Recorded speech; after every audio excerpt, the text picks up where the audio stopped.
Alrighty, we'll get started. Thanks for joining us, everyone. We're really excited to have you here and joining us for our 11th grade information night and college panel. So we're going to get started in just a moment. We have representatives from IVC, CSU Fullerton, Chapman University, and UC San Diego here to help you guys understand the college admissions process. Okay. So tonight's agenda, we're going to go over a few updates for the PHS Counseling Department, what you and your family can expect for the remainder of this year and the beginning of their senior year, especially relating to their college admissions process. And then we're going to have each of the college representatives give a brief overview of their system. And then at the end, we're going to have some time for Q&A with each of the representatives. So I'm going to pass it over to Mrs. Epris. Okay. Hi, everyone. I'm Miss Epris. I'm one of the counselors here at Portola. So before we allow our speakers to talk, I just wanted to talk about what the junior planning workshop that we had here or had already provided. So throughout the junior planning workshop, we met with our juniors and we discussed senior year course selections, as well as continuing that conversation of the post-secondary options, as well as talking about helpful tips regarding financial aid and letter of recommendation process, and then what the next steps are for our upcoming, or for your students' upcoming senior year. Sorry about that. Okay, just to recap, so this quarter in all of your learners English class, the LLA unit teachers will have the opportunity to work with your learners and start talking about the personal statements, which is included or part of the college application process. And so they'll have the opportunity to draft personal statements and be able to write and revise. So that's part of Unit 4 for your students to be doing in their English classes. And then we went over the college application resource guide overview. So I'm going to show a short video of this great tool that your learners will be able to use to help them throughout the college application process. So we're going to go ahead and play this video.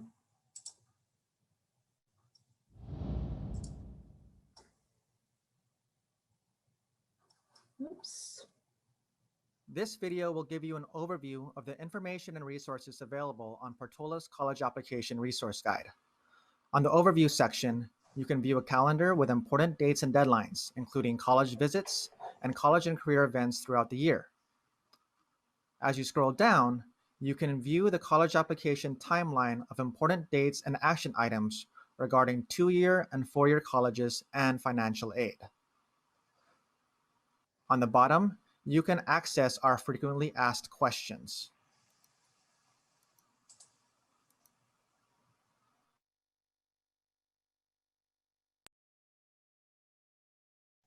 Please complete this Google form and we will add your question to the FAQ. On the community college section, you can get information and links on priority registration and the honors program for our local community colleges, Irvine Valley College, Orange Coast College, and Saddleback College. On the Cal State University section, you can find application requirements to the application page. On the University of California or UC section, you could find application requirements, UC freshman admit data for fall 2019, a checklist with reminders and action steps, and a direct link to the UC application page. You can also get tips on writing your UC personal insight questions and click this button to make a Google Doc copy of the questions. On the private and out-of-state section, you can find information on the Common App and Coalition app. Make Google Doc copies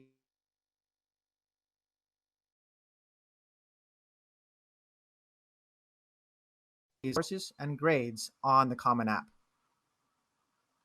The Letters of Recommendation section shows how to request a letter from your teachers and counselor.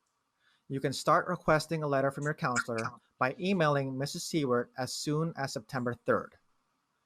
For Irvine Virtual Academy students, please email your resume and link your PHS Letter of Recommendation Survey Google Doc to Mrs. Seward when finalizing your letter of rec request. The video below shows how to invite your teachers and counselor on the Common App. The Navient section has information on how to log onto your account, including a direct link to the login page. There is also a library of videos which show you how to register for virtual college visits, update your resume, add colleges you're applying to, and balance your college list. Lastly, the college essay section contains tons of helpful essay writing tips from the college essay guy, Ethan Sawyer.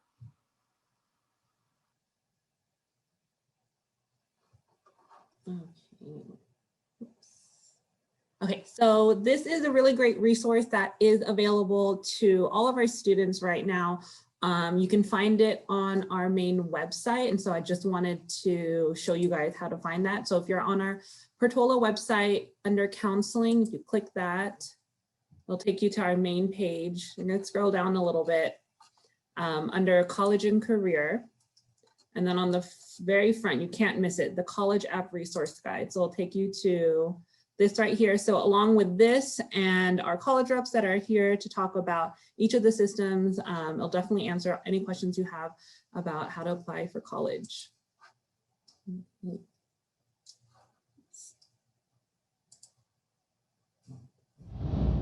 that's not it. Okay, and then lastly, your senior year, kind of just timeline. So the beginning of your senior year, we are going to start with a 12th grade parent information meeting as well as a student information meeting, just to further clarify any questions. We'll be offering senior meetings with your counselor if you have any questions about the applications or your classes.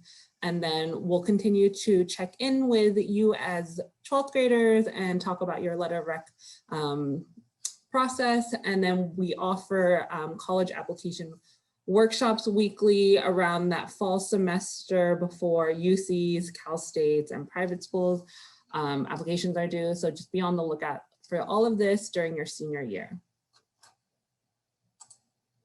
Okay. Thank you, Ms. Epris. So next we're going to get started with the college panel. So we have Irvine Valley College, UCSD, CSU Fullerton, and Chapman University, and they're each going to give a brief overview of their system. So first we're going to start with Irvine Valley College, and I'm going to pass it over to Marcy. Thank you.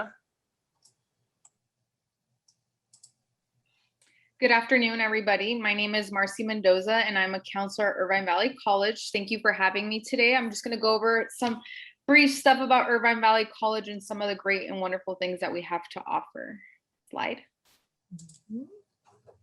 So to start off, we are super close to Portola High School. We are on the corner of Irvine Center Drive and Jeffrey.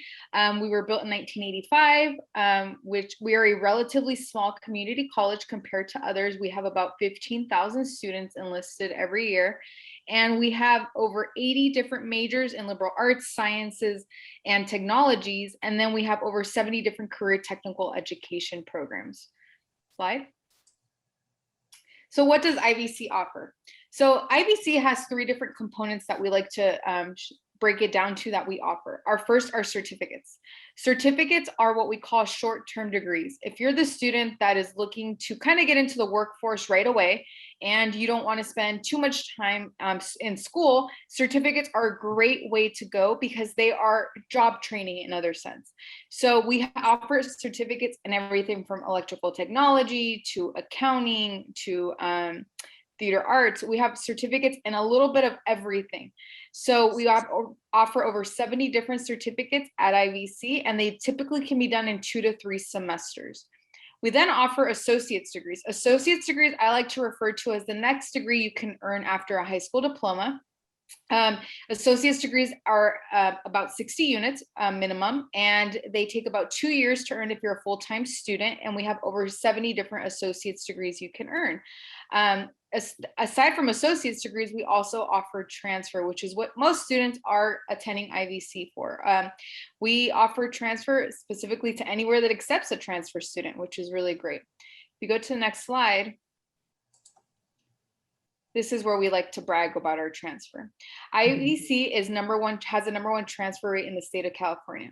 So what that means is that we're sending the highest volume of students to transfer specifically to the UC system from Orange County. So if your goal is to transfer, you're definitely at the right place. And then we like to brag a little bit more because we have #1 transfer to our backyard school, which is UC Irvine in California. So a lot of our students definitely have UC Irvine at the top of their target list for transfer schools, and we have the #1 transfer rate in the state of California to UC Irvine. Then we get to brag a little bit more because out of the 9 Orange County community colleges in Orange County, we have the #1 transfer to Santa Barbara, UCLA, Riverside, and San Diego. So if you look, we pretty much have a #1 transfer rate to at least 5 or 6 of the UC system schools, which is really great because most students that are coming to IVC at least have one of their target schools as a UC system. So this is where we like to definitely show off and definitely say that we are #1 when it comes to transfer rate. Slide. Oftentimes I get the question of where can I transfer? And essentially you can transfer anywhere that they will accept a transfer student. Most popular here is Cal States and UCs. Much like your high school, most students apply to Cal States and UCs. But we also are able to send you, or you can transfer to a private or out-of-state school. Every school has different requirements as far as transfer. The great thing is that we have amazing counselors at IVC to make sure that you are you will create an educational plan to navigate you to where it is that your goal is to transfer to. So we have definitely tons of transfer options, and then I'll talk about some specific agreements in a moment. Slide. Oftentimes, I have heard the misconception of community college being a waste of time. And I constantly heard that when I was in high school. So I wanted to share you this amazing pie chart that kind of deciphers why it's not a waste of time and why it's a great option for you. So at a community college, what you're doing essentially is half of a bachelor's degree if your goal is to transfer out. So if you are coming to a community college, you are completing what we call lower division general education and major courses. If you are planning on transferring, those lower division courses are going to follow you. And then once you transfer, you're going to be completing upper division general education and major courses. Essentially, all the courses that you took at the community college and the ones that you were taking at the university for about 2 years are an entire bachelor's degree. So a lot of the times when I keep hearing that community college is a waste of time, I say, no, it's a great option just because you have the opportunity of completing the same courses within your first 2 years at the community college. Slide. This is one of my favorite charts to show students. Now, this is data from 2018 that shows some UC transfer rates. So let's go ahead and look at UCLA, right there where it says Los Angeles. Now, this data shows students that applied straight from high school to a UC school. So if we look at Los Angeles, about 12% of those students that applied were admitted as incoming freshmen to UCLA. They had to have an SAT or an ACT score, and has an average of 1310 to 1530, and then an ACT about 28 to 35, with an average GPA of 4.21 to 4.33. Now this is 2018 data, so it has increased a bit, right? Now if I go to the next slide, this is data straight as a transfer student. Same year, 2018. Let's go ahead and look at Los Angeles now. Now, if you come to community college and complete 2 years, about 60 units, and then decide to apply to transfer to UCLA, you now have a 24% admissions rate. So that's double of what you would have as an incoming freshman. You no longer need SAT or ACT scores as a transfer student. And then the GPA significantly drops to about a 3.67 to a 3.94. So as a transfer student, you have double the opportunity to go into a UC school than at least as this example for UCLA, than as the incoming freshman. So a lot of students, I encourage you to apply as a senior, and definitely I encourage you to submit those applications to those UCs, Cal States, privates, out of states as a senior. But if you don't get into your target school, you have the opportunity of coming to a community college kind of hit a refresh button and start over and have a second opportunity to reapply to those institutions when you're ready to transfer. Slide. IVC has great programs to help you transfer, and one of them we call UC TAG, Transfer Admission Guarantee. So what UC TAG is a program that allows you to get a guaranteed admission into one of the 6 participating UCs. If you notice listed on there, you will not see UCLA, UC San Diego, and UC Berkeley. Unfortunately, these 3 schools do not participate in UC TAG program because they are highly, highly impacted and they don't have enough room to offer guaranteed admissions. But you do have some great schools that do participate in TAG. So with this tag, you can get a guaranteed admission to majors that are not excluded with the tag, granted that you're meeting a particular GPA with a certain amount of units by a particular date. So it's all about deadlines right here. But it's really great because then you'll have guidance within your major preparation and GE coursework from us counselors, and then you'll have early notification of admission.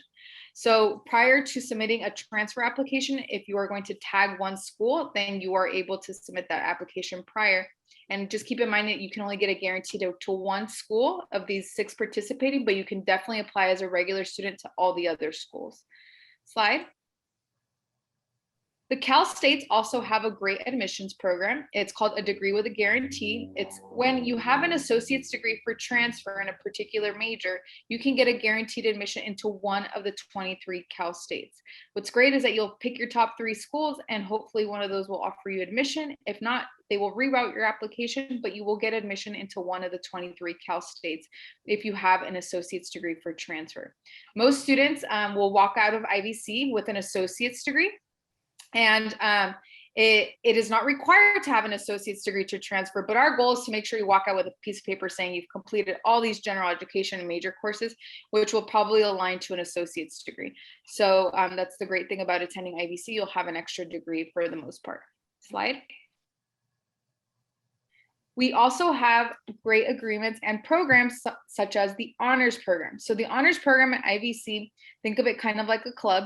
This is a club you are applying to, and a club that you're going to, if you're awarded admissions, you will be taking 5 honors classes while you're at IVC.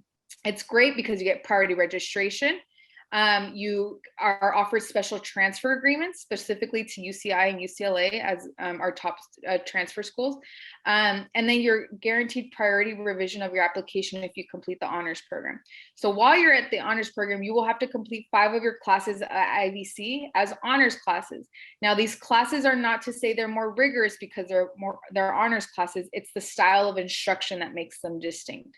Honors classes are a lot smaller than regular classes, so an instructor is able to modify and adjust the style of instruction to a smaller class rather than having 45 students. Am I cutting out? Am I good? We can hear you. Okay, because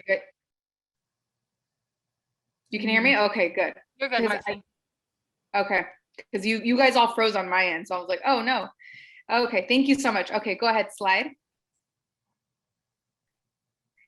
There's a really great program at IVC that we offer. It's called the Gap 4+1. So anybody that is interested in accounting, this is an amazing program specifically for only accounting students and accounting majors. So if you're interested in accounting, our Gap 4+1 program is 2 years at IVC. You will be part of a cohort model where you will be moving with the same students. You'll earn an associate's degree in accounting, and then you'll be able to get a guaranteed admission to Cal State Fullerton business major with an emphasis in accounting.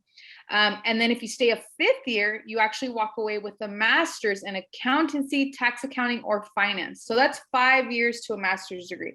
This is an amazing program. I wish it was for every single major. Unfortunately, right now it's just for accounting and Cal State Fullerton, but it's amazing. I highly encourage anybody that's interested in accounting to consider this program. Slide. So we offer student life. Go ahead, slide. We have everything from sports to performing arts to clubs. We have something like ASB. We call it ASIVC. We have over 30 clubs. And if you don't have a club if you don't see a club that you can always start a club, which is super amazing. So we run very similar to a high school where we are providing a lot of programs and support for students. Slide. We also have athletics. We have over 24 state championships, 56 conference titles, and over 12 varsity sports, which is super cool. So if you're interested in athletics, we definitely have sports. Slide. Once again, we have performing arts, everything from music, theater, dance. We have beautiful state-of-the-art buildings that are supporting these programs. And hopefully we'll be back on campus soon so we can see these beautiful theater acts and dance performances. So at IVC, we have tons of support programs. The list goes on and on. The idea is that IVC wants to see 6 students succeed. And by doing that, we always provide support programs in every aspect, everything from Guardian Scholars, Pride Scholars, to honors program, to Puente, to counseling, to a DSPS, Disabled Students Programs and Services. We have a program for everything, and it's we are all here to support you at IVC. Slide. So go ahead, slide again. If you're interested at IVC, next year, you will have something called Freshman Advantage, as you are all juniors right now. Something you'll have to meet is called Freshman Advantage to get priority registration. In order for you to become a student at IVC, you must matriculate, and you must follow the matriculation steps in order for you to be able to register for classes. This is our current deadline for seniors, but you'll have something similar for next year's seniors, which would be sometime in April, about the second week of April, for you to complete matriculation. And if you complete matriculation and you complete a FAFSA or a DREAM application, you can be considered for our Promise program. Slide. Go ahead, one more slide. Well, these are the steps of matriculation. And then go ahead. Our Promise program allows you to, go ahead, one more slide. Allows you to qualify for free community college at IVC for 2 years. So currently, per the state of California, we have the Promise program, and the Irvine Valley Promise program is for first-time college students. This does not eliminate you if you're currently a dual enrollment student and are taking college courses. You must be a California resident or AB 540 eligible, and you must complete your FAFSA, and you must matriculate. So this is stuff you'll be doing next year, not right now. These are current dates for our seniors, but if there's any seniors on here right now, this is also important. But I know most of you are juniors, but you must complete matriculation, complete a FAFSA or DREAM application, and you can be qualified for free community college for 2 years. Now, I think the rest of my slides are just some photos of IVC. That's our performing arts, some great pictures. Hopefully we'll be back on campus soon. But the last slide does have my contact. Feel free to email me if you have any particular questions. My email is right there. I'm more than happy to go ahead and answer any questions via email, or we can schedule a one-on-one appointment. Thank you, Marcy. So next we're gonna pass it on over to University of California. We have John from University of California, San Diego. Hi, welcome everybody, and thank you, Marcy, for all that information.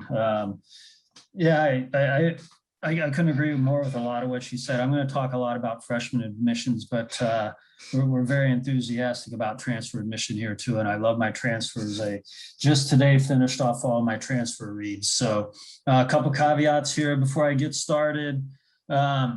I have been reading applications till probably midnight since the end of November. So I haven't done one of these for a while. So if we we'll take our time, we'll get through it together. But it's been a while since I've done through one of these.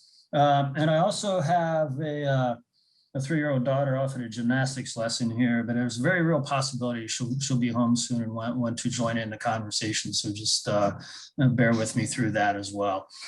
So if we go ahead to the next slide, I'm going to talk a little bit about admission at the University of California. There are 9 campuses that you can apply to as an undergraduate in the UC system. You can see this from the screenshot of the application here. On the application, you would actually select the campuses you're going to apply to by clicking on the map. And you can see we're geographically dispersed all across the state of California. We have, I believe, 5 campuses with medical centers: UC Davis, UC Irvine, UCLA, UC San Diego, and UC San Francisco, which is actually the 10th UC campus, but it's a graduate school only, so you can apply to it as an undergraduate.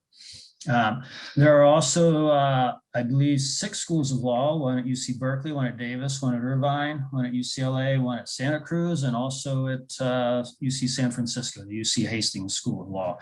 And we have 3 national laboratories across the system. I believe the Lawrence Livermore Lab, the Lawrence Berkeley Lab, and the Los Alamos Lab.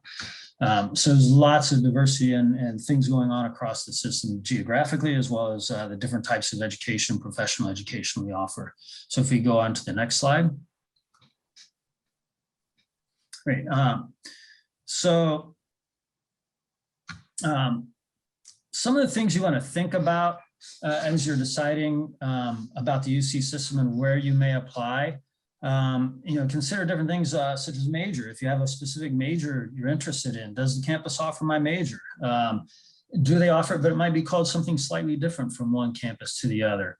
And also, even if they're called the same thing, maybe the coursework in it is put together a little bit differently. So you kind of want to research the majors if you have a very specific major in mind, what's offered. We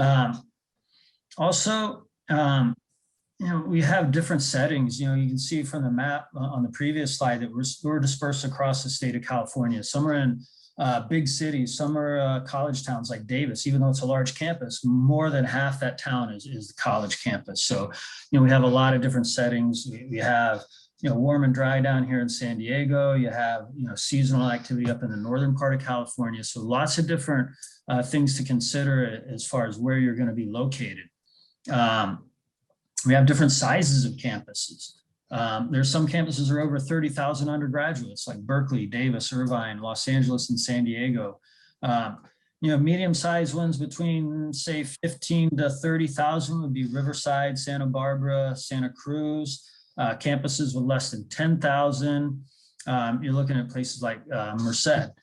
So what kind of environment do you want to be on a big campus, or do you want to be in a smaller field? So those kind of things are important when you're considering where you're going to apply as well. So if we can move on to the next slide. I think, is there another one between that?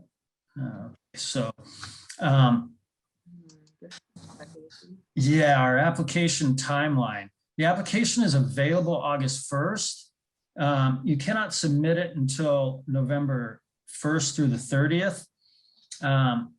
And so that additional time there, it's a labor-intensive application because they're self-reporting everything. So you have to put in all your courses and grades, activities, and it just takes a while to fill it out.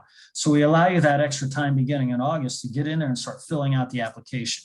Now, again, you can't submit it until November 30th or November 1st, and you have to submit it by November 30th, but you do have that additional time to get in there and make sure you're presenting yourself the way that you want to on the application. We don't give any preference between November 1st and November 30th of when it's submitted. So again, just take your time, make sure you're presenting yourself the way you want to on the application, with the caveat that you don't wait until, say, 11:59 p.m. on November 30th. If you get shut out, there's no other avenue to get an application in. There's an application fee of $70 per campus. It's $80 for international students. We do have fee waivers available for up to 4 campuses. As you fill out the application, it's going to ask you different information, family information, things like that. Most of that is used to determine if there's going to be a fee waiver. We'll also take the College Board fee waiver and I think the NACAC fee waiver form, but they won't add on top of what you might get through the UC application. So there's still going to be a limit of 4 fee waivers.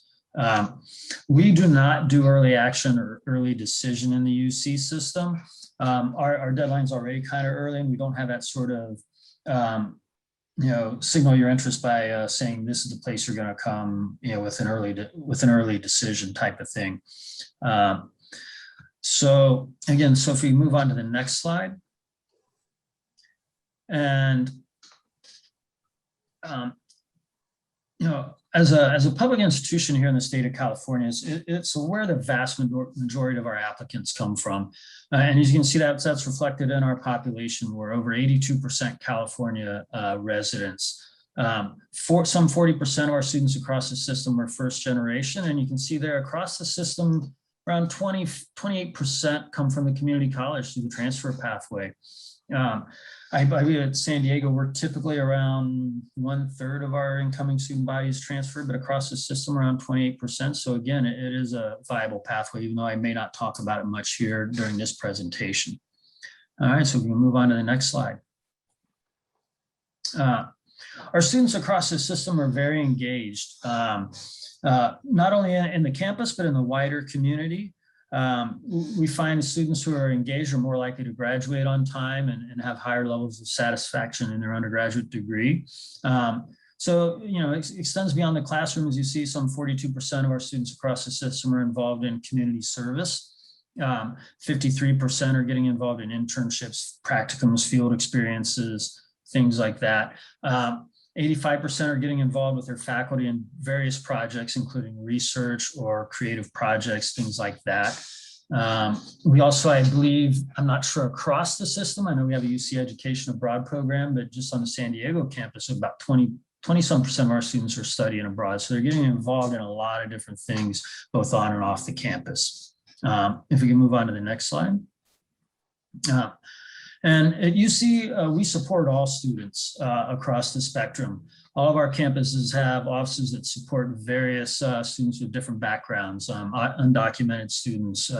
You know, we have legal services, things of that nature for undocumented students. Underground scholars, support services for students who are impacted, either formerly incarcerated themselves that come to us via the transfer pathway, or, you know, system impacted students whose parents may have, you know, one or more parents or family members impacted in the system. Guardian Scholars programs for students who, you know, former foster youth or current foster youth, various programs to support them. We love our veterans as well. Many of our veterans come through the transfer pathway, of course, but we also have offices on our campus that help military families understand their GI Bill benefits and how that may apply to dependents. We all have somebody in our, for instance, on a San Diego campus, it's in our registrar's office, somebody who helps veterans understand their benefits and how they may apply to their dependents. First generation support services, underrepresented students, various community spaces on all of our campuses, and students with dependents, we support those as well. Many of our campuses will have specific housing, undergrad housing for students with dependents. So, you know, we're taking care of our students across a broad spectrum across the UC system. If we can move on to the next slide. We also, you know, we're helping students realize their full potential in a variety of ways. You know, obviously, social emotional counseling is available on all of our campuses to help with various needs of that nature, but also physical needs. For instance, food insecurity. You know, there's a big drive across the UC system to meet basic needs of students who may, you know, may find themselves lacking food, basic hygienic needs, things like that. We have you know, a Triton food bank on our campus, and I know they're on other campuses as well. And it really became critically important during the COVID crisis when it initially hit to help students take care of basic needs. So, you know, we have various offices to help support people, not just academically, but across the whole spectrum of the social, emotional, and physical well-being. So yes, we can move on to the next slide. I'll talk a little bit now about freshman admission. If we want to move on to some of what we're looking for, I guess I would start by saying, yeah, grades and test score, well, not test scores anymore, of course, but the grades, the academics are pretty important to us. We're challenging academic students. We want students who are going to succeed in our classrooms, but it's certainly not all we look at. But in that regard to the academics, you know, we're kind of looking at a combination of that subject area and GPA. I'm sure you're all aware of those A to G courses. You know, we're looking for a certain number of years in each of those areas. We're looking at a GPA, a weighted GPA that's calculated in years 10 and 11 in those A to G subjects, you know, those college prep subjects. So what you see on your transcript may be a little bit different than what we review when we read applications. So we're looking again at years 10 and 11 in those A to G subjects. That years 10 and 11 would include the summer after 9th grade and also between 11th grade and in your senior year. It can include AP courses, honors designated courses that are on your UC honors designated on the UC approved course portal. And then also college courses. Maybe you go off in the summer or even fall terms, you're taking courses at IVC or Saddleback. those count as honors courses.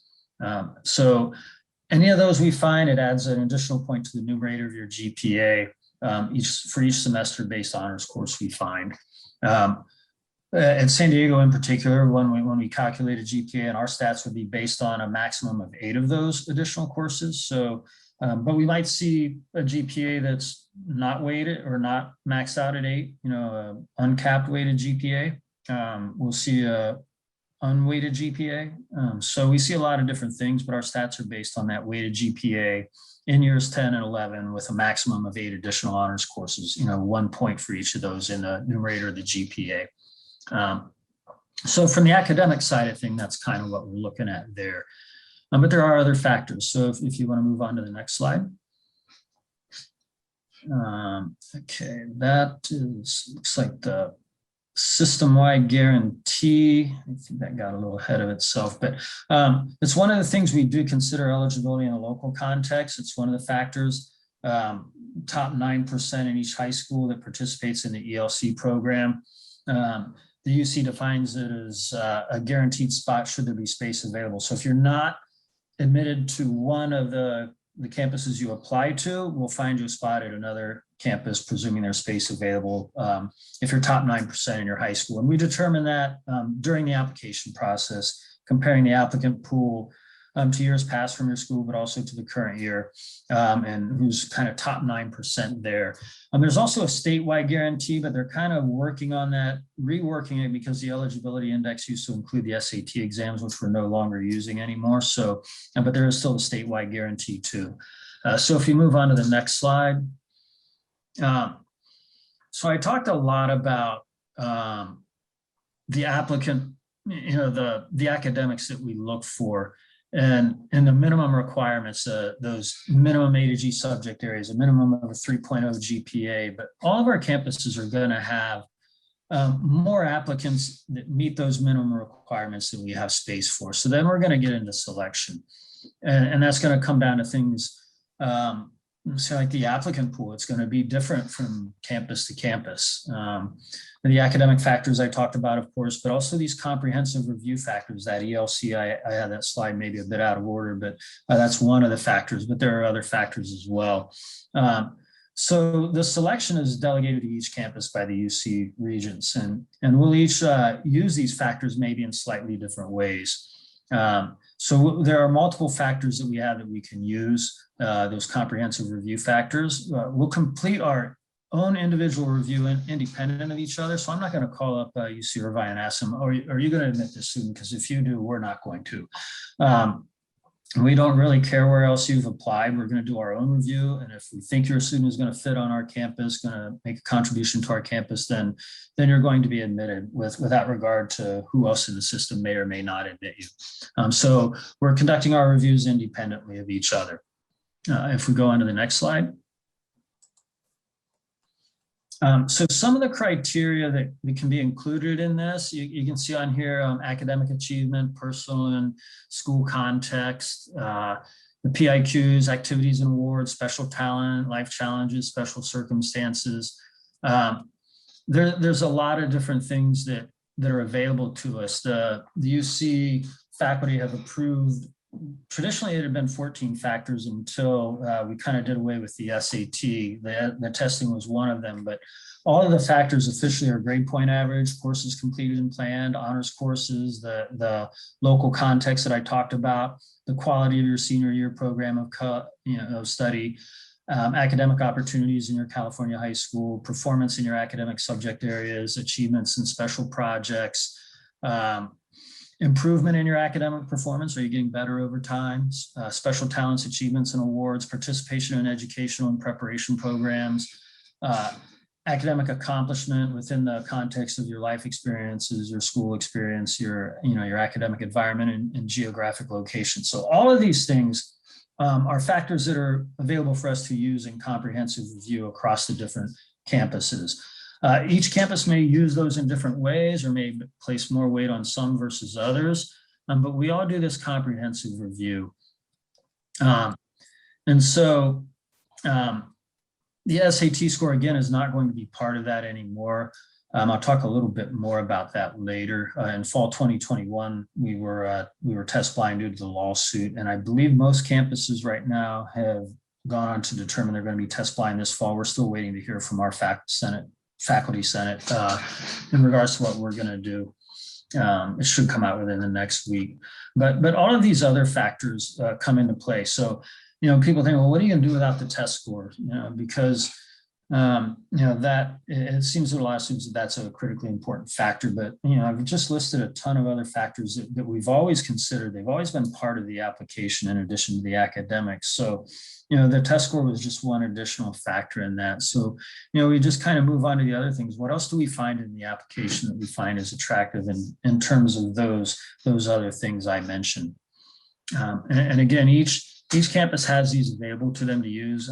How we review applications may differ slightly, but it's all the same basic information. So I think it's in students' best interest to, given all these factors, to really include as much information on the application as possible.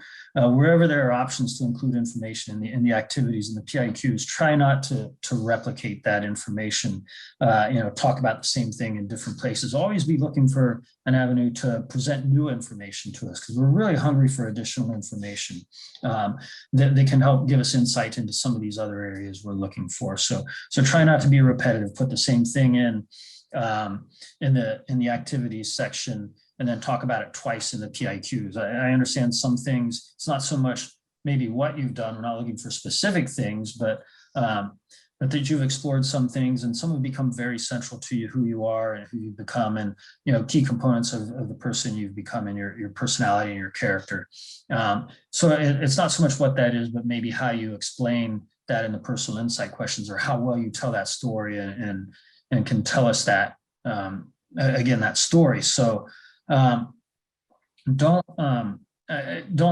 think that you can't take some of that from the personal insight or from the activity section and elaborate on the ones that are really important in the personal insight questions, but don't just keep going over the same thing over and over in multiple personal insight questions. Try and add additional information in each one.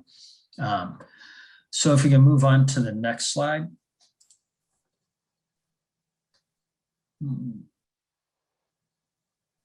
Okay, so for freshman admission, there's, obviously within the COVID-19, when the pandemic hit, last year, this is a slide from last year's presentation. So this was in March of last year that UC decided to waive the letter grade requirement in those A to G courses. Will now accept pass or credit grades for winter, spring, summer of 2020. And I believe they've now extended that to the fall 20 and winter and spring of 2021.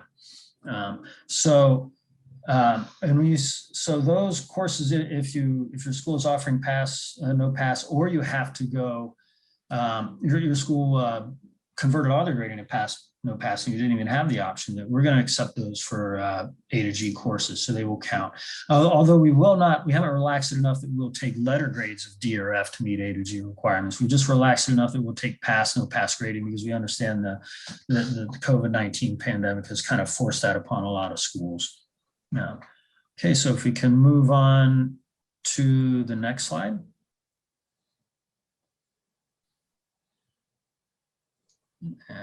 It looks like that's still the same. Can we move on again?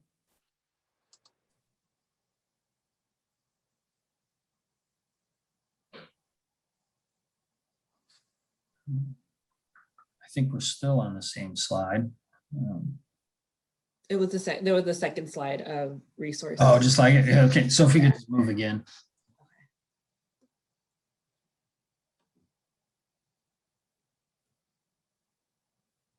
All right, I think before that, there should have been some information slides with some links, maybe. And was it these, the resources? Yeah, the useful resources. Yeah. So the links for, if you guys want to take a screenshot of this. Okay, yeah, this is the start of the first general info slide. Just general admissions, where you can find information about both freshman and transfer admission process, the selection process, how applications are reviewed, feel free to take a screenshot of this or photo, and the selection process for transfers. And then on the next slide is information about the personal insight questions, application procedures, how do you apply? And then for transfer students, I know Marcy did a great job talking about that for IVC, but we have our transfer pathways, and then assist.org is a website for transfer students. For all of the COVID-19 responses on the admission.universityofcalifornia.edu, just put COVID or resources/COVID/19, and then you'll get all the, that's where all the latest updates on how we're reacting to the pandemic will be posted as we move along. And with that, I thank you for listening to my part of it. I'll be available for questions at the end of it, of course. Thank you, John. All right, next we're gonna pass it on over to Cal State and Cal State Fullerton with Nancy. All right, thank you, Nicole. I just want to make sure everyone can hear me okay. All right, perfect. Yep. All right, so I'll go ahead and start. I will be going over the Cal State University system overview. My name is Nancy Trin, and I'm currently working at Cal State Fullerton. Next slide, please. All right, so just a little introduction about the Cal State system. We are the largest four-year public university system in the country, and we're very proud of that. We are 23 campuses across the state of California. We are an integral part of the California Master Plan, as we are the driver of California's economic workforce. We have about 1 in 10 employees in California was an alum of the CSU system. So we have awarded about half of the state's bachelor's degrees, which is a really nice thing that we'd like to brag about. Our mission is always to provide opportunity and access to higher education. Next slide. All right, just some facts and figures for you all. Like I mentioned, we do have 23 campuses ranging from northern to central to southern California. Just a few more figures here that I think are pretty fascinating. Over 480,000 students are enrolled on our campuses as of fall 2019. We have over 53,000 faculty and staff employed on our campuses. 95% of our students are California residents, which is really great.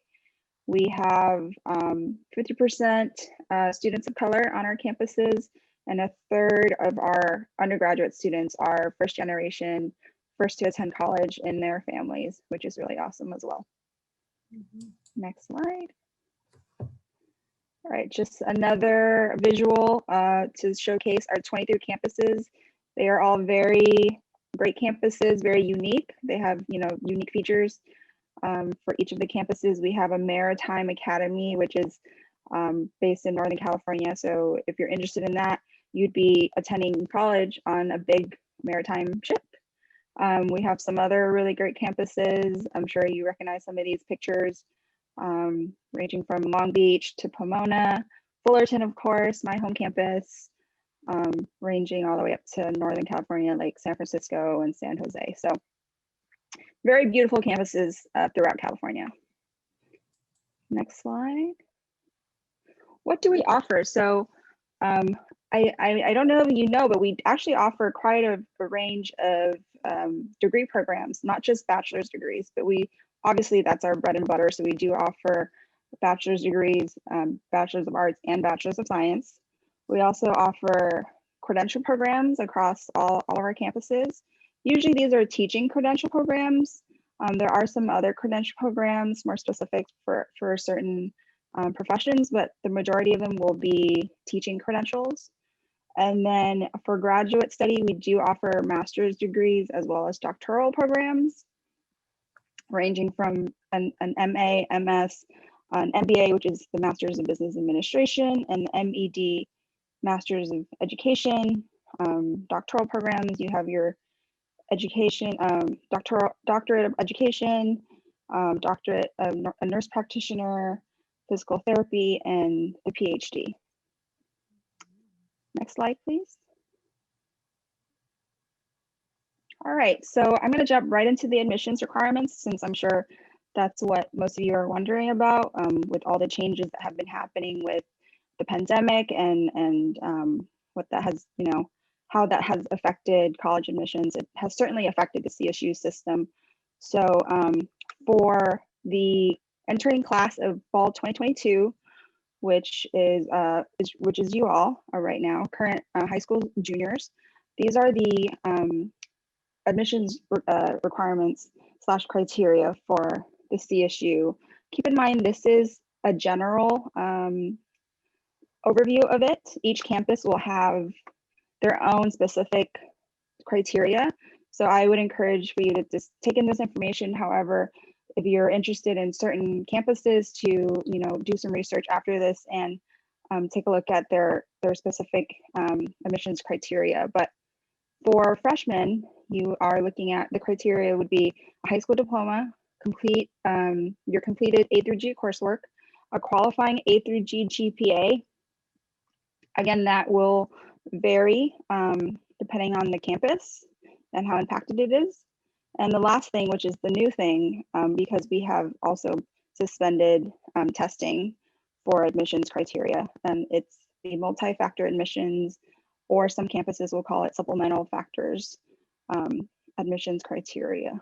So what that means is in place of SAT or ACT scores, they are going to look at different factors, whether it's socioeconomic, whether it's the number of honors courses that you take, whether it's whether you're from the foster system or you're first generation, or parents did not attend or attended summer college but did not complete.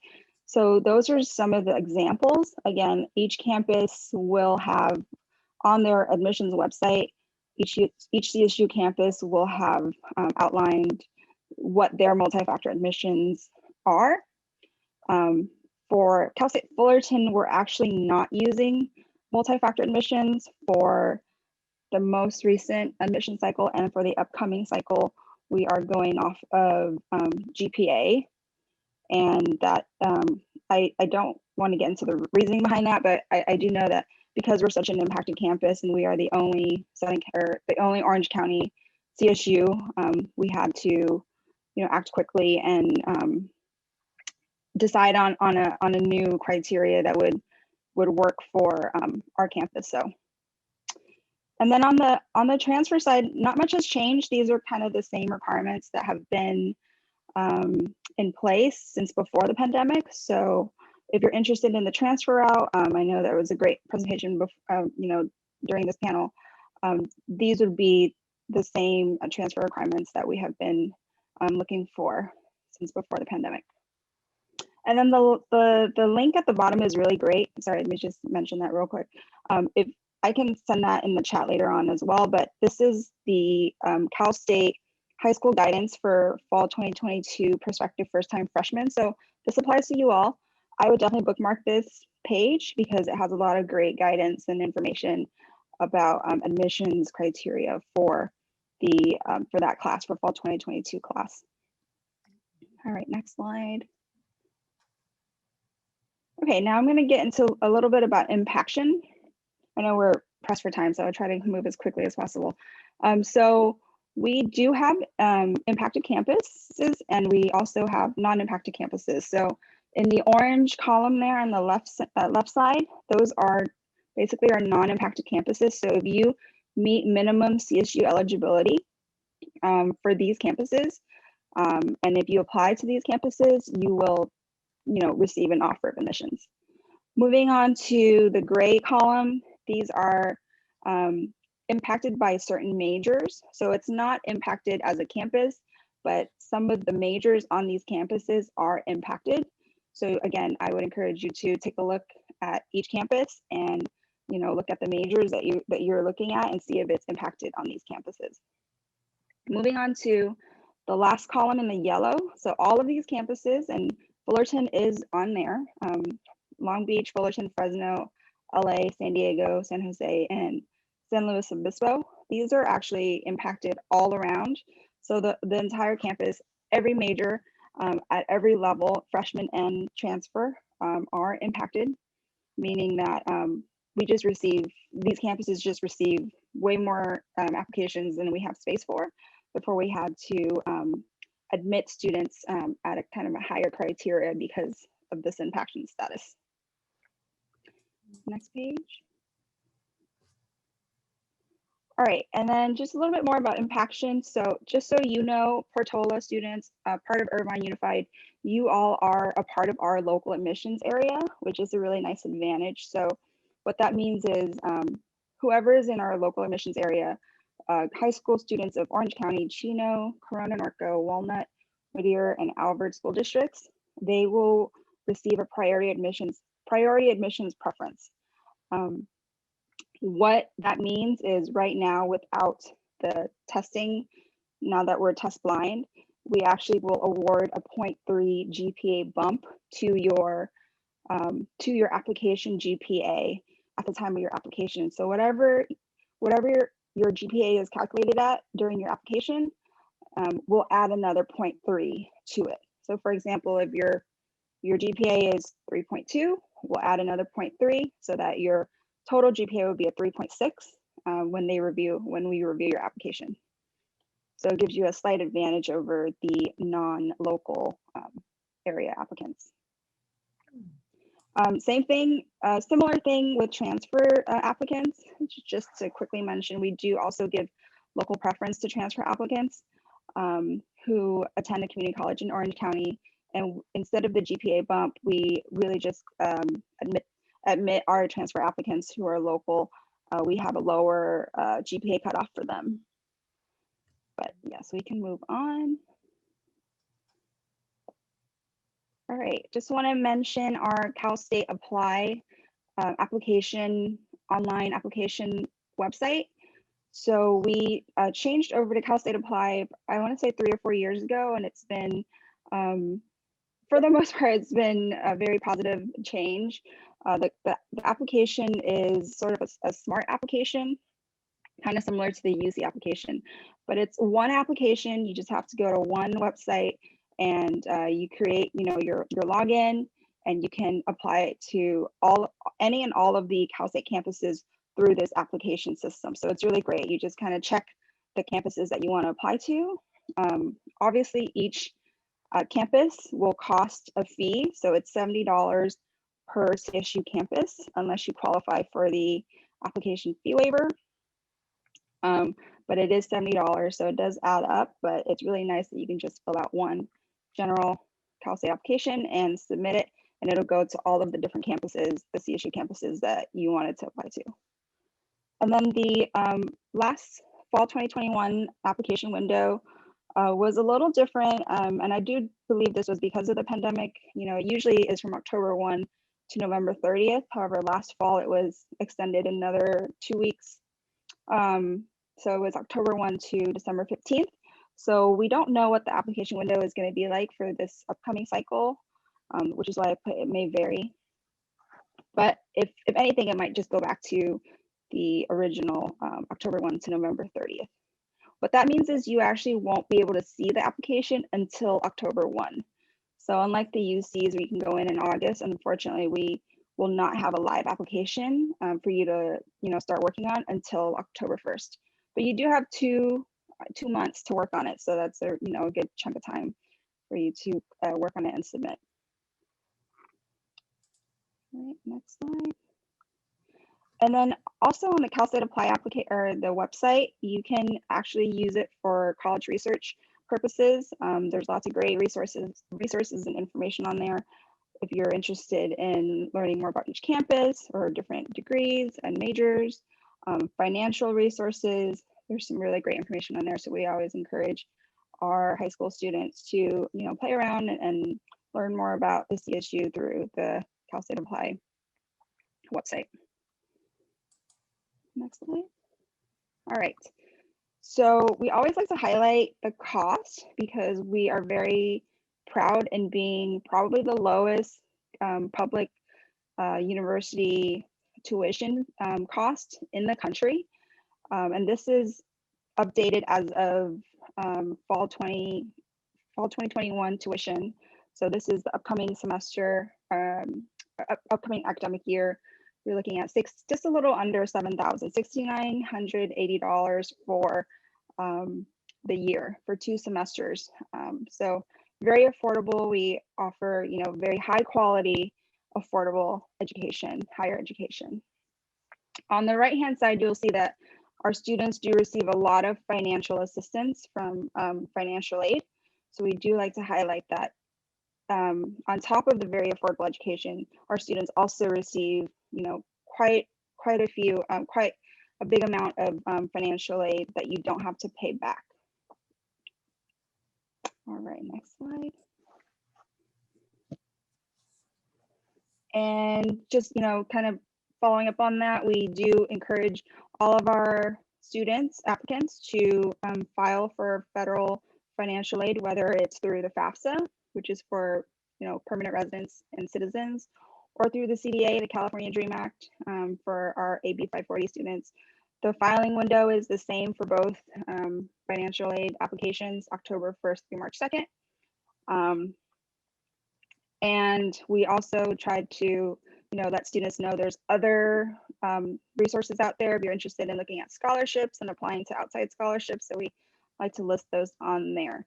But we do offer, our campuses do offer scholarships, grants, loans, and also federal work study to our students.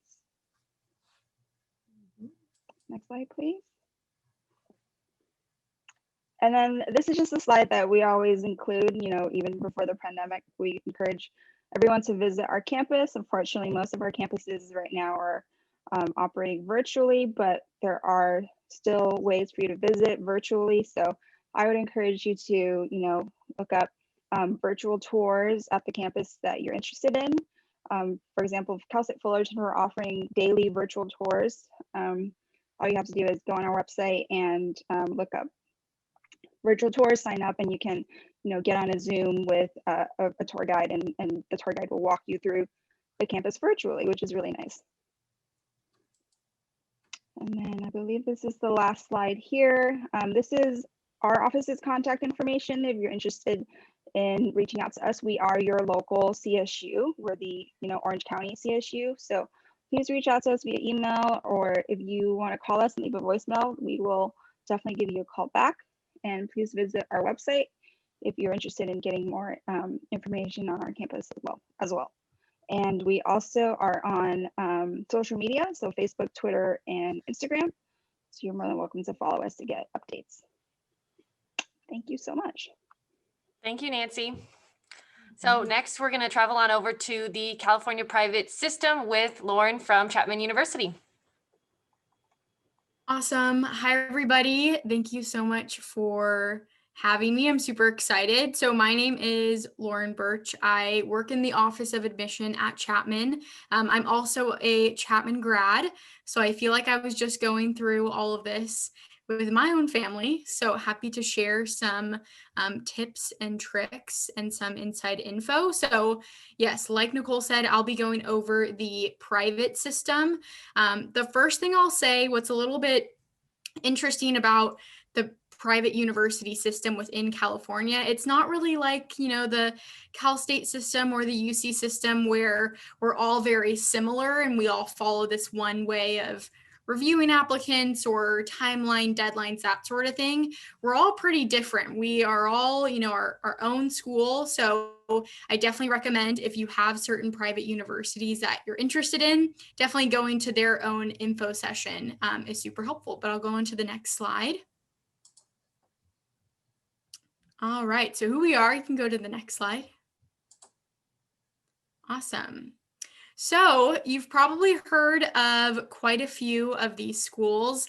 They're located all over the state of California. We have over 80 private nonprofit California colleges, including Chapman, but other schools that you've probably heard of as well: USC, Stanford, St. Mary's, Claremont McKenna that you find in Pomona. So you've heard of a bunch of our schools. There are a ton of different majors to choose from, lots of different sizes as well. So similar to what John was saying about, looking at these different UC schools, they're all going to be a little bit different. So just like our private university. So try to figure out, are you looking for a really small school, more of a medium size, a larger campus? You'll be able to find all of that within these 80 schools. Lots and lots of majors, so you'll have a ton to choose from. But one kind of common theme among all of these private universities is you often see a pretty small student to faculty ratio. So a lot of smaller classes. Oftentimes you don't see very large lecture halls. There are a few schools that are on the bigger side that will have those, but that's just something that's pretty common among all of us. Go on to the next slide. Okay, and what we offer, you can go to the next one. There are all these fun title transition slides. Okay, so you'll be able to find all sorts of degrees at these different private universities. The ones that you as high school students will be most interested in are associate's degrees and bachelor's degrees. So if you're wanting to earn your associates, there are a handful of these schools that do offer that, but I'm sure a lot of you are interested in more of the bachelor's degree. So that's what you're going to find at most of these schools, but a lot of them actually do have master's degrees and doctoral degrees as well. So if you're wanting to continue your education even past your bachelor's, you can definitely find that. They also have a handful of credential programs. So if you're wanting to get your teacher credentials, a lot of these schools will offer that as well. So again, do your research, try to figure out the best place for you. But there's a lot that, that these schools offer. Next slide.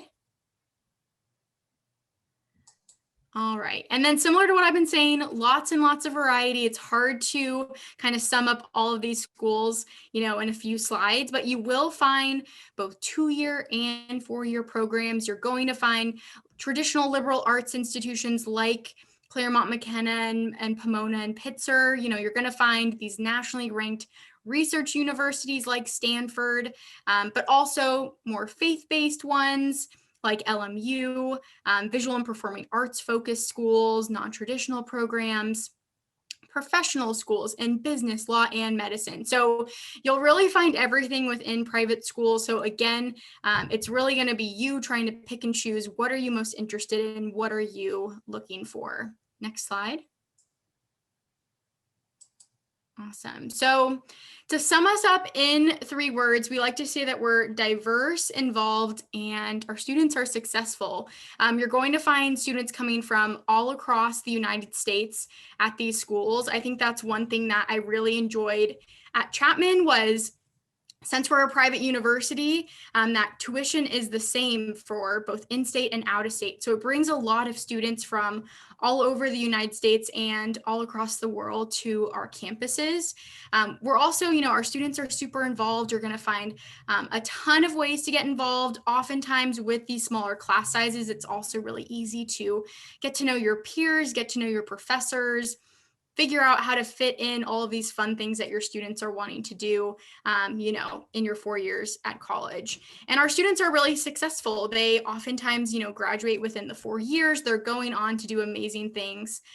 So it's really exciting to see where these students go off to. Next slide. And I think this is something really important to touch on. And I said this in the last slide, we're really aiming to have students graduate within 4 years. I think if you compare the 4-year graduation rate at private universities compared to public, you often find that because they have less impacted programs, these students are able to graduate within the 4 years and sometimes even 3.5 or 3 years. I know from my own experience, I was able to, get into every single class I needed to while I was a student. And I only had 1 class left by the time I got to my senior year spring semester. So I was a part-time student my last semester. So you're not really going to see these programs that have too many students, overflowing with students. These private universities, we're really able to pick and choose these students that we admit, and we're very careful about the amount that we admit into each of these majors so that these students, when they get to our school, are able to get into those classes. They're able to graduate within the 4 years. And that's definitely something to pay attention to when you are looking at these different colleges, because, cost is a big thing, and that cost goes up if your student stays past the 4 years. So definitely pay attention to, will students be able to get into their classes? What does that look like throughout their 4 years? Next slide. All right, so next I'm going to touch on cost. I'm not really going to read through these different numbers. Feel free to look through them. The main thing I want to talk about and sort of a misconception. So definitely, I would say for the most part, yes, private universities are going to have a bigger sticker price than public universities. That's just the way it works. And the sticker price is the price that you see on the school, before you take any of that financial aid, those scholarships, and bring down that cost. So our sticker price is going to look pretty startling, but I always tell students and families to not be scared off by the sticker price. I know that was something that my family definitely had to learn and get used to, because you'll find that these private universities, they realize that, we have this high price, not everyone can afford that amount.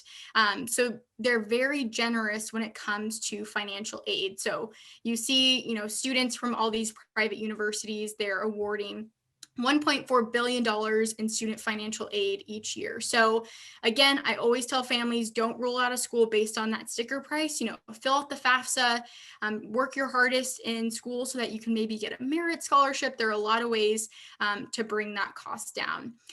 One other sort of misconception I would say is some students or families think that, if I apply to a private university, I'm not eligible for aid through the FAFSA or the Cal Grant or the Pell Grant because it's coming from the state or from the government.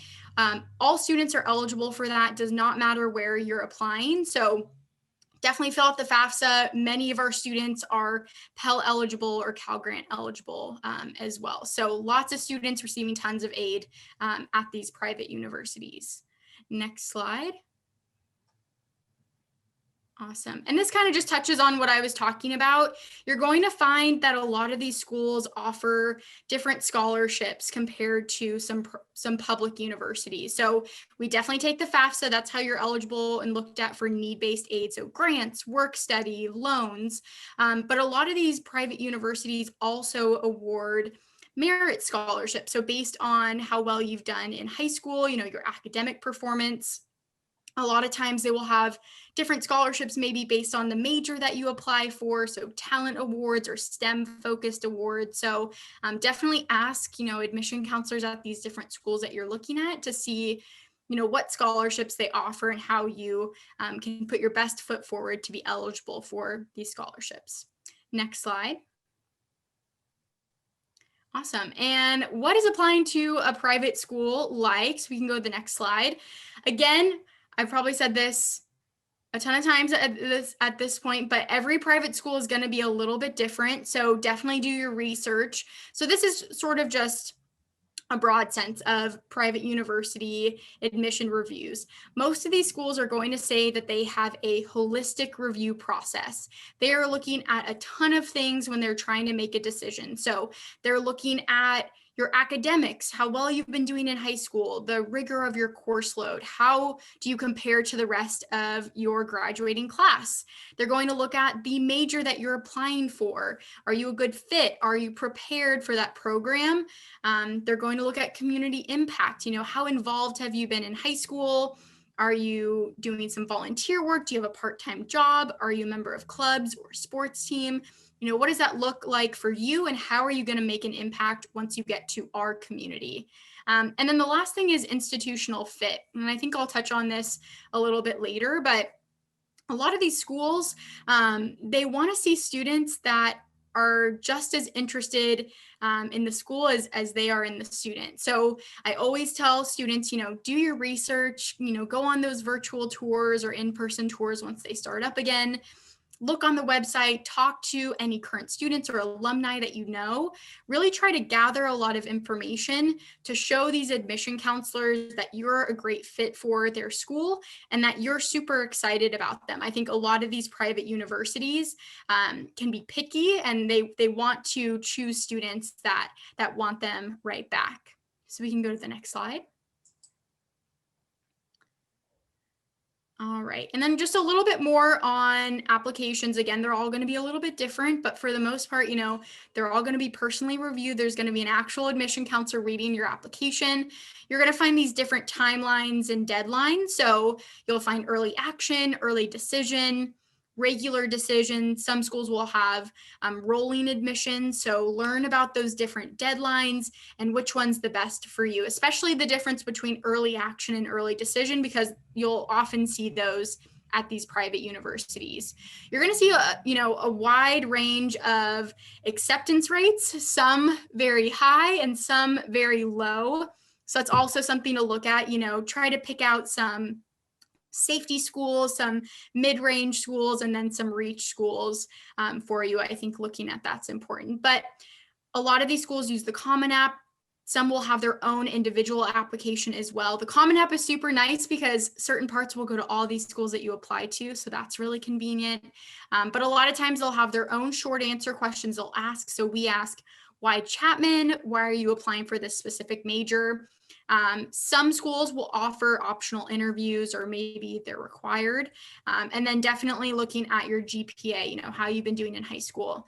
And a lot of these schools have gone test optional, or maybe have already been test optional. We are test optional. So that's also something to definitely pay attention to this upcoming school year. Slide. All righty. And this sort of touches on, institutional fit, looking to see, have you done your research? Have you shown us that you're, actually interested in attending? So I always say, there are a ton of ways to show demonstrated interest. You could visit the campus. You could go see, the rep at a college fair. You could just reach out to your admission counselor to introduce yourself. There are a ton of ways. It doesn't have to necessarily be a visit to campus, especially in this virtual world. So definitely, get in contact. Admission counselors are not scary. We want to help. We want to answer your questions. So I always recommend reaching out. Next slide. All righty. So what now? Already said this multiple times. You do your research. So look on their websites, learn about these different schools. As campuses start to open up, go visit a campus. We're currently offering self-guided tours on our campus as we start to open up. So start looking for those at other schools as well. And don't be a secret shopper, don't be doing this all on the down low. We like to know that you are interested, that you're doing this research. So reach out to us or any of these other schools that you're looking at. Next slide. And if you would like to get in contact with Chapman, you'll see our phone number listed there. We have people answering these phone calls even while we're working from home. And that's our general admission email. So if you want to find out just any general info, I think that's a good place to go. And you can visit us virtually. So we have virtual campus tours. We're starting the self-guided ones, and we have information sessions a few times a week led by admission counselors. And I think the next slide just has my contact info if you would like to reach out. But that is all I have for you guys. So I saw maybe some questions came in, so I'm happy to answer any questions you have. Thank you, Lauren. All right, so we're going to switch over to a little bit of a Q&A. I have a few selected questions that are on the slide. So I'm just going to ask you guys kind of down the list, and then you guys can give me your best answer. If you have sent something in the chat, I tried to answer them, or our other representatives. If you have a question, you can send it in the chat. And we're going to take a couple minutes after these questions and see if we have enough time to get all those answered. But again, we'll show you the contact information for all of these reps, so that way you can reach out to them directly if you have additional questions today or in the future. So first, we're going to get started with question number 1. So I'll start with Lauren, just because I see your name first. How has COVID impacted your admissions at your institution? And what do you expect for this group coming up? That's a good question. I know I was trying to figure out, you'd think that it would make a big impact, but I feel like I haven't seen too many changes at Chapman. We announced that we were going test optional actually earlier in 2020 before COVID really hit. So our test optional decision was not related to COVID, but we are test optional now.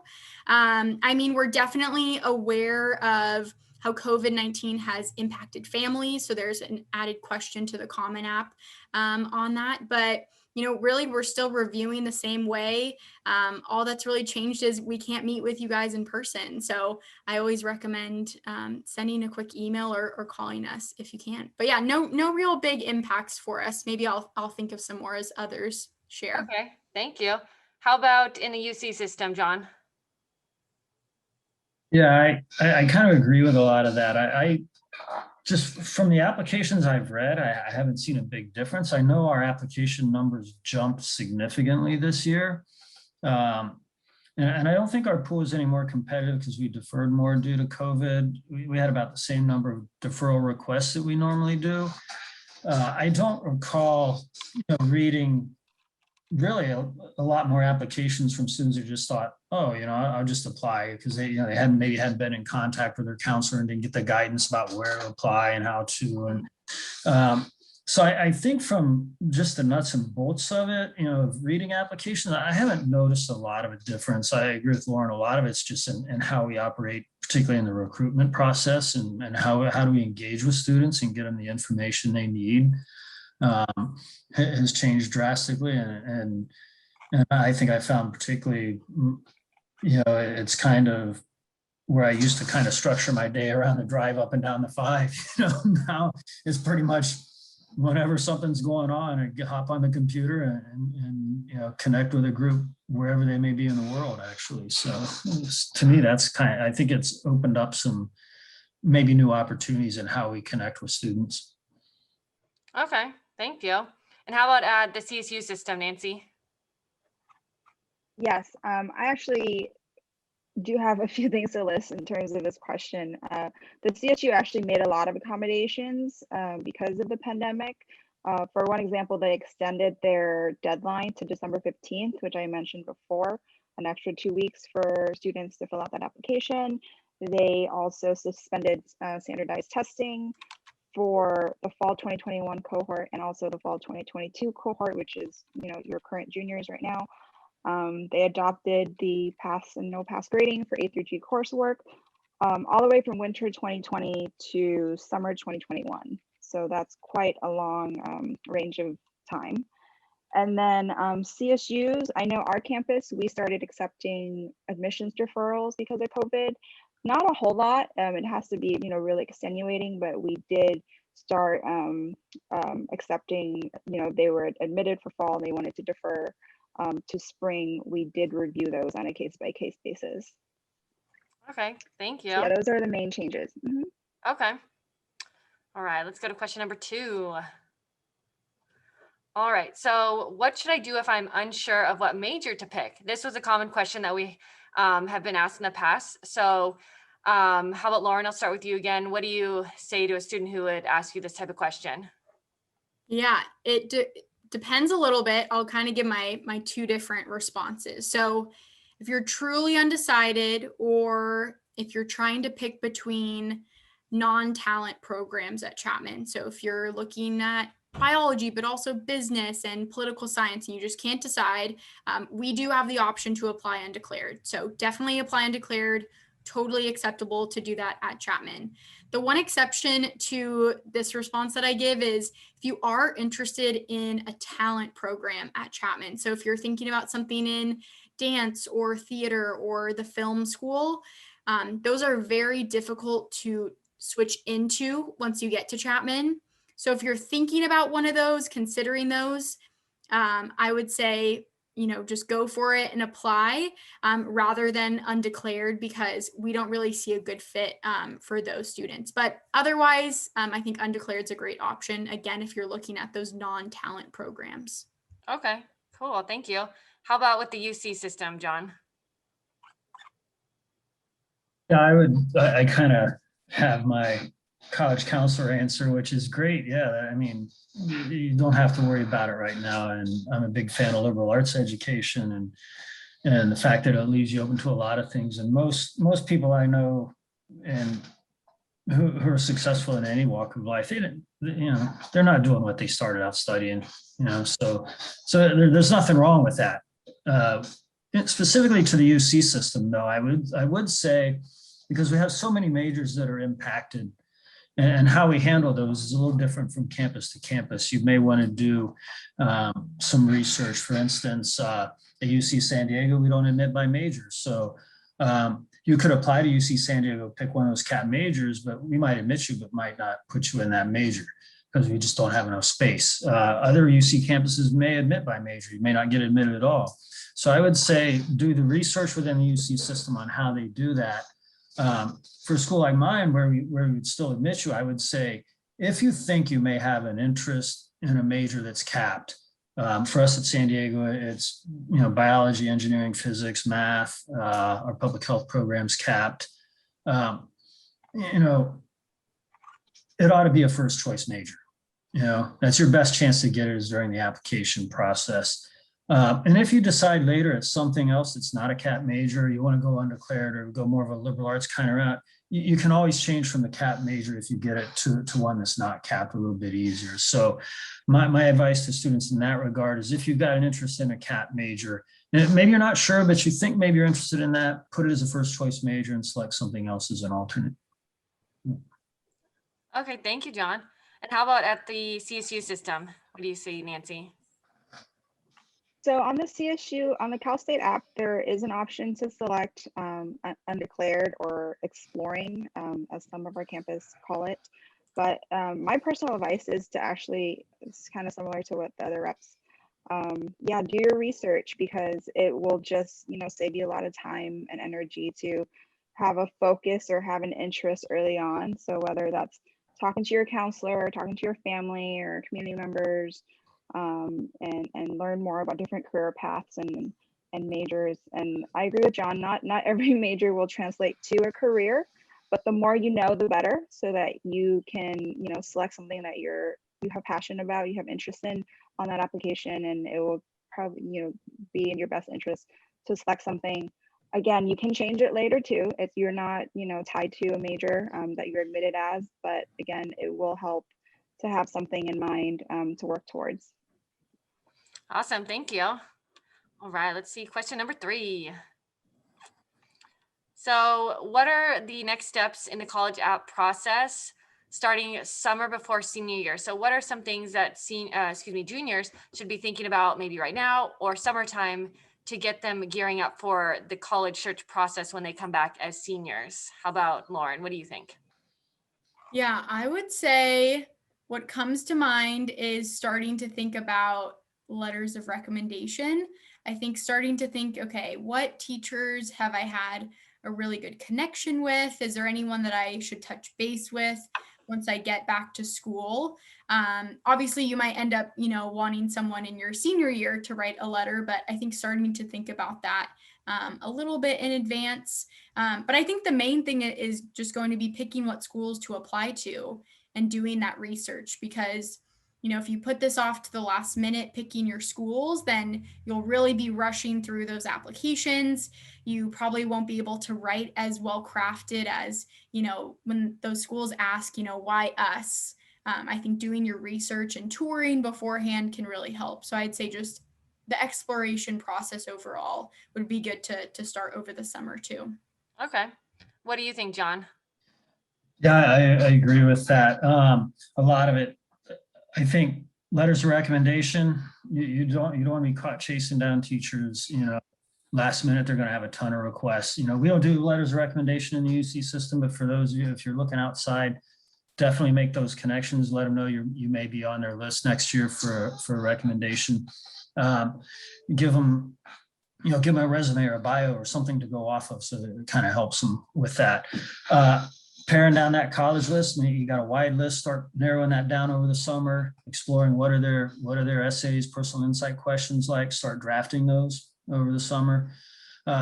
again, like I mentioned, we don't do early action, early decision in the UC system, but you get back to class, in August, beginning of September, and you start having early action, early decision deadlines, within a month and a half, you're left with not a lot of time for that sort of thing. So start getting rough drafts of those things ready. Doesn't have to be perfect, but the ideas that you want to convey, get those down, get them ready to go so you can just kind of put them into a final form when you get back in the fall. Awesome, thank you. And what do you think, Nancy? So we don't have letters of rec or personal insight questions on our application, which is really nice. So I think the piece of advice I would offer, usually summer is when students would be taking their last SAT or ACT, but since that's no longer, a criteria, I would say use the summer to plan ahead and get organized and start, organizing like the others have mentioned, your list, your college list, a well-balanced list, and start saving, because there are financial, there's a financial piece to applying to college. So I would say use the summer to get a part-time job or start saving up for these college applications, because they do add up. Awesome, thank you guys. All right, let's see. Last question, number 4.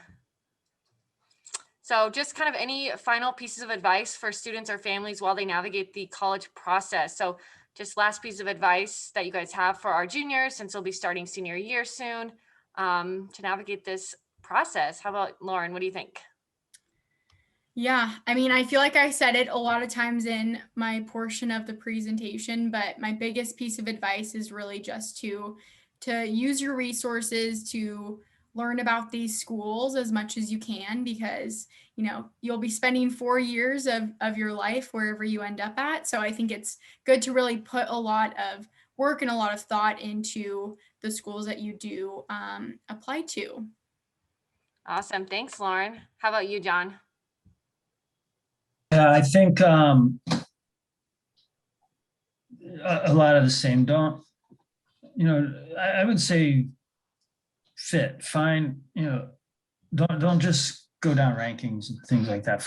You got to be happy where you're going to be. Like she said, it's 4 years of your life. You got to feel comfortable where you're going to be. A lot of the transfer applications I've read, some of the things students have talked about, just they went off somewhere because they thought it was going to be great because they're in, and then they were miserable and came back to a community college here or something like that. So I think it's more about fit, just finding what's the right place for me. And I know it's difficult in these kind of times, but the good old fashioned campus visit, knowing that you feel like you're at home on a campus is a good thing. But apply broadly, but don't overburden yourself with too many. Too many, and you can't manage it. So yeah, that would be my big advice. I know there's questions about the SAT and testing. You want me to answer that now, or kind of just throw that in the chat? Respond directly. You can answer it real quick right now.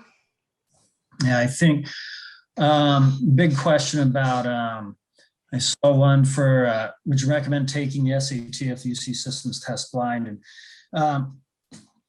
it's going to get stripped from the application. And every student situation is different. Are you applying broadly to other schools where they may accept an SAT, or and then in some cases, even in the UC system, it may be used for course placement after the fact. If you are admitted based on other factors, we won't use it in an admission decision, but it can be used for that.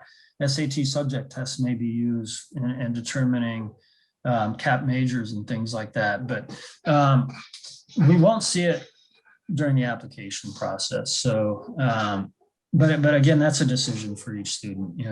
Everybody's situation is going to be unique depending on where they're applying. So in our system, like the question was, what happens if you submit a score for somebody who doesn't? I mean, it's going to get stripped out of the application. I won't know who did or who did when I read an application in the UC system anyway. All right, thank you, John. How about Nancy? What do you think for the biggest piece of advice? I would say, since we're kind of in this virtual environment, take advantage of it and, attend as many virtual events and programs while you're researching, so you can be the most informed as a student and as a family, so that when you go into fall, you'll know exactly, which schools does what, and you can kind of eliminate schools that you don't want from schools that you do want. So yeah, take advantage of the virtual programming because you don't have to travel, which is nice. Awesome. Thank you so much. Thank you all for your awesome advice and information. And I'm sure you were super helpful for all of our families. And then if you go to the next slide, this is all of the contact information for the 4 representatives that were speaking with you all. So you can see their email. If you have questions later on, kind of specific to their institution or their system, reach out to them directly.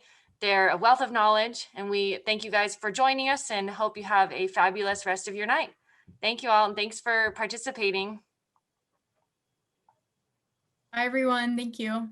Bye, everybody. Yes, thank you all for coming out and listening to us, and good luck. Thanks again, guys.